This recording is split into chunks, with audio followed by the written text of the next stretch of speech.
যখন আপনি একাই ছিলেন তখন আল্লাহ আপনার একার রিজিক আপনাকে দিত। আজকে আপনি বিবাহ করলেন, আপনার স্ত্রী কি তার রিজিক নিয়ে দুনিয়াতে আসেনি? বিবাহ করে আপনি তাকে ঘরে নিয়ে আসলেন, এখন ওর রিজিক আল্লাহ কার মাধ্যমে আপনার কাছে পৌঁছাবে? আপনার মাধ্যমে পৌঁছাবে। কেন? ওর রিজিক তো আল্লাহকে দিতে হবে, এটা তো আল্লাহর দায়িত্ব। ও তো ঘরে বসে আছে, ও তো চাকরি করতে যায় না।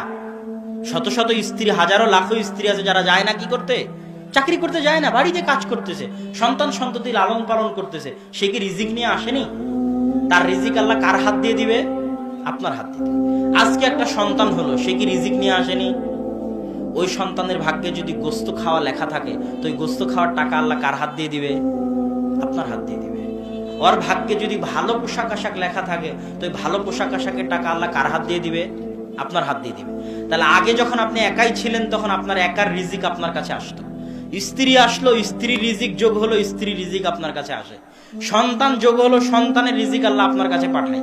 এবার মাদ্রাসার দুটো এতিম সন্তান, যেটা দানের কথা আসলো, ওই দুটো এতিমের কি রিজিক নাই?